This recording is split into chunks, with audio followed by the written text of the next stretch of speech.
E aí a gente chega num lugar que eu queria falar, cara, que quando a gente fala de questão salarial, é falar sobre essa visão que o professor é culpado por o quanto que ele recebe, né? Sim. Tipo, mas também, né? Você quis fazer pedagogia, por que você não foi fazer medicina? Sim, sim. Você ia ganhar mais, já não te Claro. falaram isso? Ô, Você quis fazer pedagogia. já falaram pra mim, por que você não seguiu carreira acadêmica? Pelo menos você ganhava mais na academia, né? Ó, é duro, é duro. Não é pouca coisa que a gente enfrenta, né? Então, nesses discursos, olha que crueldade. O que tá por trás, a gente é culpado de ganhar mal.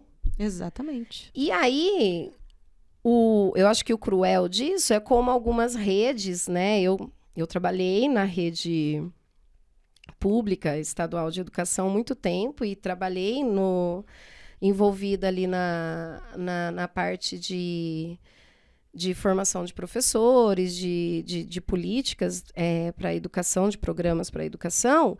Você vê que tem programas que culpam mesmo o professor, que associa com a meritocracia, né? Então, a chance de você ganhar mais é por um bônus.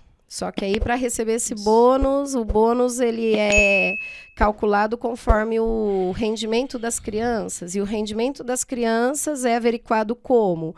Com uma avaliação externa. E essa avaliação externa é aplicada em que condições, né? Com que intenção? Com que intenção? Por quem, né? E aí tudo o que gera, né?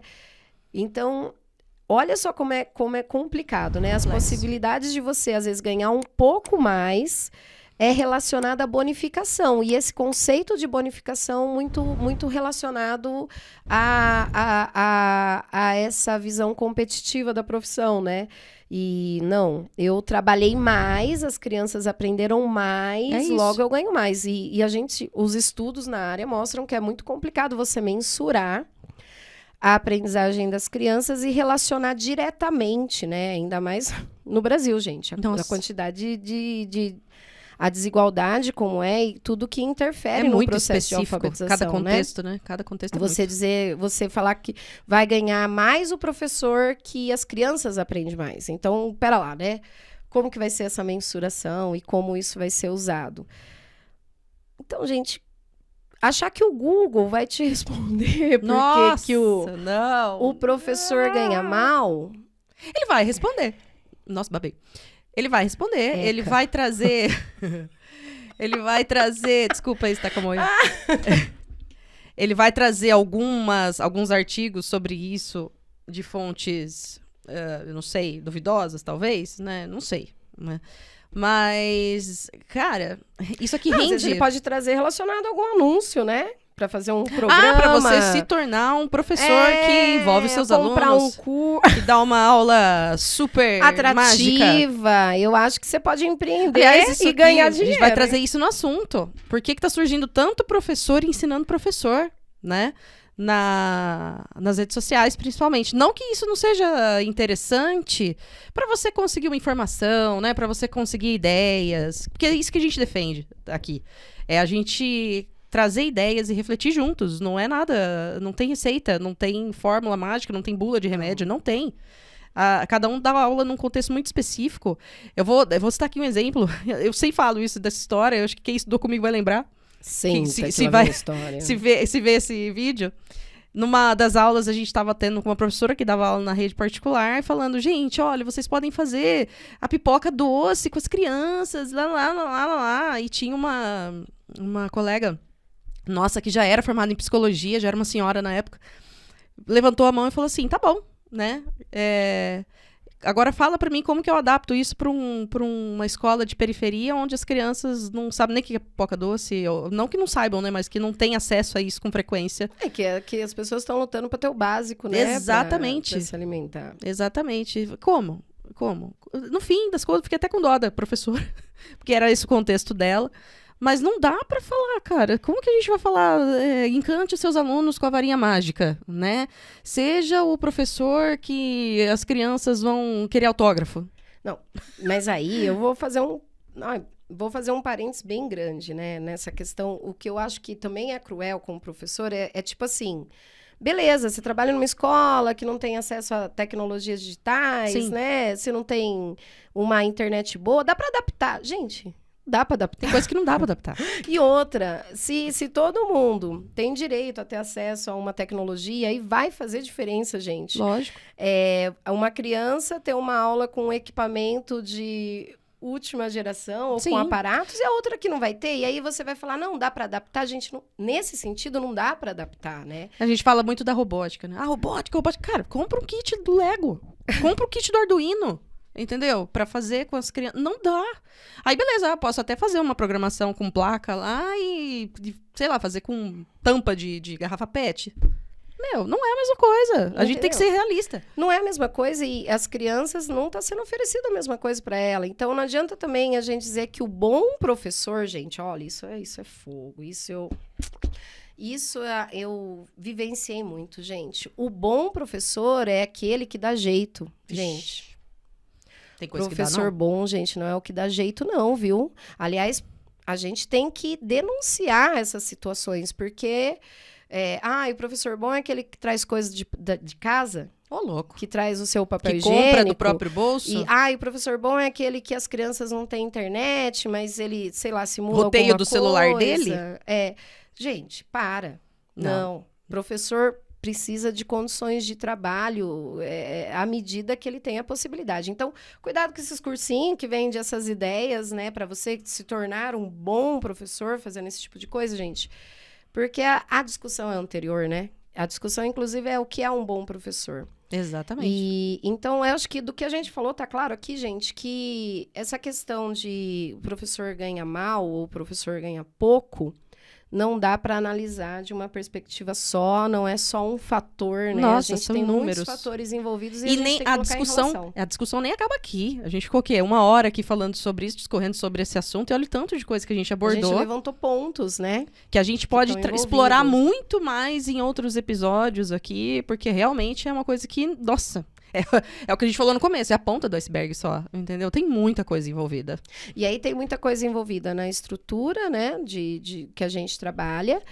Só que o que a gente quer trazer aqui para o Pensando a Docência é que tipo de consciência que a gente precisa formar e ter enquanto classe, enquanto categoria, para a gente trazer esse discurso para as nossas mãos, Pra né? gente trazer. Esse discurso, essa discussão, não que ela tem que ser amplamente discutida pela sociedade, mas os professores têm que ser sujeitos nessa discussão. Exatamente. A gente não pode ficar à mercê de outras instituições que têm outros objetivos para a educação. Nós somos pedagogos, gente. Pedagogos porque é a ciência da educação. Então, se há uma discussão de educação em algum lugar, tem que ter um pedagogo, pelo menos, presente. Um professor presente, pelo menos, um pelo pedagogo, amor de Deus. Um professor, que a gente falou um pouco disso também, né? Da formação, da identidade profissional. Todo professor... o professor pode ser pedagogo também, mas pedagogos não necessariamente precisam ser o professor. Né? Exatamente. Então, quando a gente assume a docência como forma de trabalhar dentro da pedagogia. Então, é um zilhão de coisa, né, gente? Então, o que a gente quer deixar aqui de contribuição? Não olhe para o professor e sinta pena. Não, pelo contrário. Coitadinho, ele ganha mal. Não é assim. Pelo contrário, né? aqui a gente escolheu. A gente não quer pena, a gente não quer ser culpado. Não. Né? Porque tem isso também, né? Essa questão da responsabilização o tempo todo, Culpabilização, né? Culpabilização, de fato. Responsabilidade temos, toda profissão tem o seu grau de responsabilidade. E vamos falar de responsabilidade antes de terminar, né? Outro dia eu fui fazer uma cirurgia e, cara, assinei um termo que... Era um livro com 200 páginas. Cara, de anestesia, né?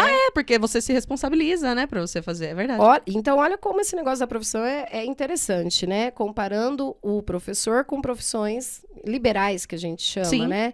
E que tem essa discussão também, né? Que tipo de trabalho é o do professor?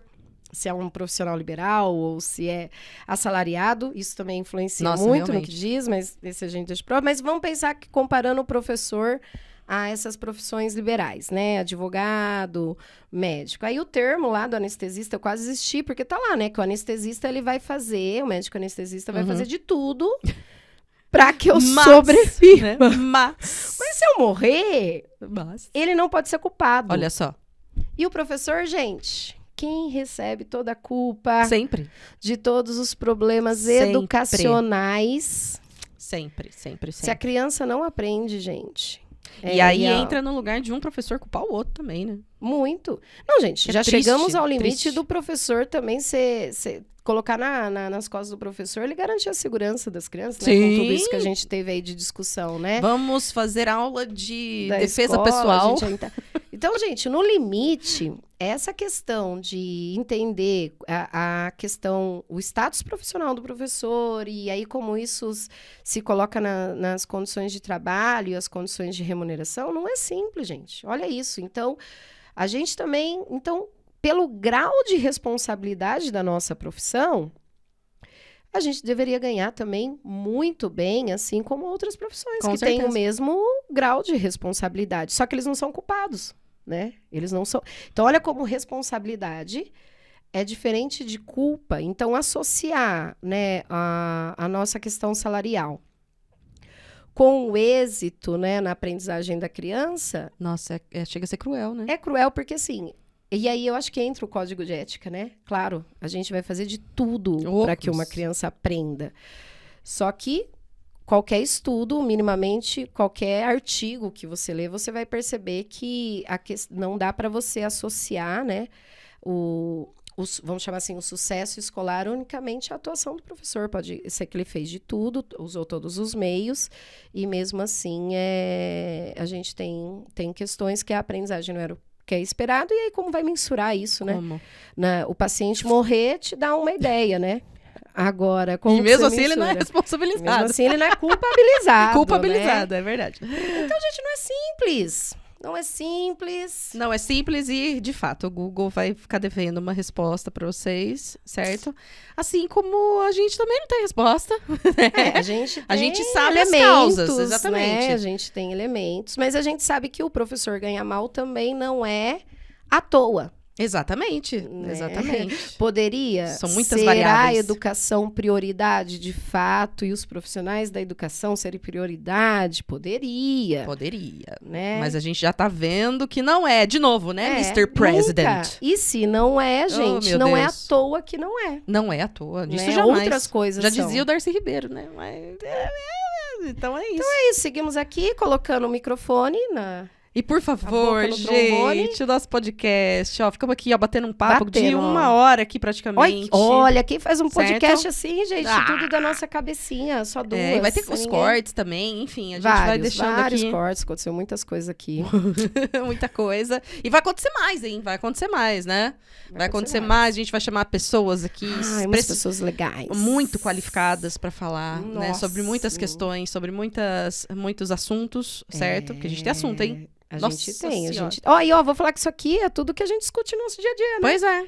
Nos cafés da vida, nas porque a gente filosofia, pensa, né? de boteco.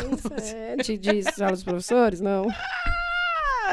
Então a gente vai ficando por aqui, meus queridos. E aí, ó, se você quiser deixar no comentário aí alguma ideia de assunto, de pauta pra gente. A gente vai abrir caixinhas no Instagram também, deixar né? um apoio, a gente gosta, né? Vamos seu professor que apoia o professor. Boa, gostei, hein? Campanha, né? Boa. E não se esqueçam que aqui é a voz do professor que o mundo vai ouvir, né? A política pode não ouvir? Pode não ouvir. Sei. Os outros, aqui a gente vai ouvir, sempre. Certo? É isso, galera. Um beijo pra vocês. Até a próxima e tchau.